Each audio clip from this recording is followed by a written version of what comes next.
साथ भोजपुरी फिल्मों के जाने माने कलाकार संजय वर्मा जी मौजूद हैं।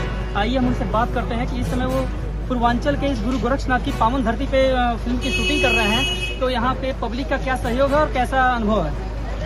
सबसे पहले तो मैं आपके चैनल के सभी दर्शकों को नमस्कार करता हूँ, संजय वर्मा का प्रणाम। और गोरखपुर हमारे लिए खास करके नया नहीं है, मैं गोरखपुर आता रहा हूँ। हाँ, पहले की अपेक्षा अभी व्यवस्थाएं बहुत अच्छी हो गई गोरखपुर में और बाबा जी का काफ़ी सहयोग है।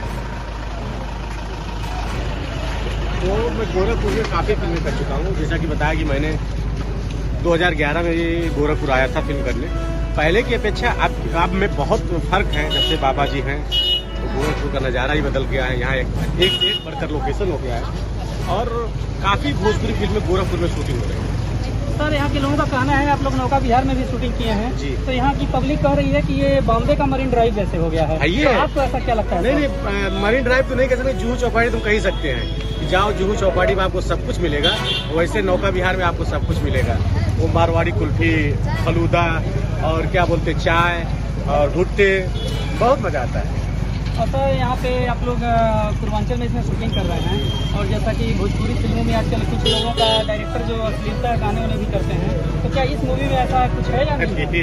ये हमारे पत्रकार महोदय ने पूछा था कि अश्लीलता, आप बताएं अश्लीलता क्या है? थोड़ा आगे चलते हैं, जाम न लगे।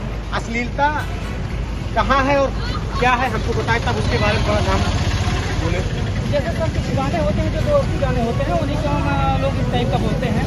सर, आप सिनेमा देखते हैं, सिनेमा में दो अर्थी के नहीं होते और खास करके हम यूपी बिहार वाले हमेशा दो अर्थी का प्रयोग करते हैं। जैसे क्या हो बाबूजी, अब उसका मतलब आप क्या समझेंगे? प्रणाम। तो हमारा ये नेचर रहा, लेकिन जहाँ तक अश्लीलता की बात है, सिनेमा में बहुत कम दिखता है, एल्बम के गानों में ज़्यादा दिखता है। तो हम लोग तो सिनेमा के एक्टर हैं, एल्बम की दुनिया अलग है, सिनेमा की दुनिया अलग है। अब आप लोग सिनेमा को और एल्बम को इकट्ठा कर देते हैं, बोलते हैं कि भोजपुरी। अरे भोजपुरी है ठीक है, लेकिन वो सिनेमा नहीं है, वो सिनेमा नहीं, वो एल्बम है। तो एल्बम को सिनेमा से प्लीज उसको दूर रखें तो अच्छा है। सर, आप बहुत बड़े बड़े स्टार के साथ काम करते हैं। हाँ। इस समय आप रितेश पांडे जी के साथ काम कर रहे हैं। जी। तो और लोगों में और रितेश जी में क्या अंतर लगा आपको? बहुत अच्छे इंसान है रितेश जी, सबसे पहले बहुत अच्छे सिंगर है और मेरी उनके साथ तीसरी या चौथी फिल्म है और बहुत अच्छे अभिनेता हैं। तीनों दिन ग्रोथ कर रहे हैं रितेश जी।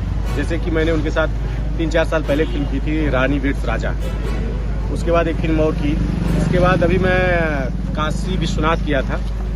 तो मैं मुझे लगता है 2-3 साल बाद उनके साथ काम कर रहा हूँ। तो रितेश में बहुत काफ़ी ग्रोथ आया है और बहुत अच्छे अभिनेता हैं, बहुत अच्छे इंसान हैं, जैसा कि मैं, और सिंगर तो नो डाउट बहुत अच्छे हैं। और एक और स्टार है सर अक्षय कुमार जी, जिनके साथ भी आप काम कर रहे हैं, तो उनके साथ काम करके कैसा अनुभव रहा सर? सर, वो इतिहास है, वो लोग, उन लोग को देख के हम लोग बड़े हुए हैं। मैं सौभाग्यशाली हूँ अपने डायरेक्टर का, टीनू सुरेश देसाई जी का, जिन्होंने मुझे काम दिया। और सबसे बड़ा धन्यवाद दूंगा शुभम तिरहान कास्टिंग डायरेक्टर, जिन्होंने मुझे कास्ट किया था। तो इन लोगों का बड़ा योगदान है। मैं सौभाग्यशाली हूँ कि इतने बड़े प्रोडक्शन हाउस में पूजा एंटरटेनमेंट मुझे काम करने का मौका मिला और उनके साथ 1 महीना लंदन रहे। वो लोग सर इतिहास है, मतलब उन्हीं को देख तो हम लोग बड़े हुए हैं। और सर, एक बात ये बताइए, जैसे जो जूनियर आर्टिस्ट होते हैं वो लोग आप लोगों को देख के ही, आपके आइकॉन को देख के ही वो आगे बढ़ना चाहते हैं। हाँ। ऐसे जूनियर आर्टिस्टों के लिए आप क्या संदेश देना चाहते हैं? देखिए, मैं हमेशा एक चीज़ बोलता हूँ, देखिए शॉर्टकट रास्ता मत अपनाएं, आइए तो तैयारी के साथ आइए। क्योंकि अक्सर क्या होता है कि लोग रिलेशन देखते हैं, क्या शूटिंग हो रहा है तो यहाँ किसके माध्यम से पहुँच जाएं। मान लीजिए कोई आपके जानने वाला होगा, आगे बढ़िए, थोड़ा रोड जाम मत करिए, अनुशासन का पालन करिए। मान लीजिए कि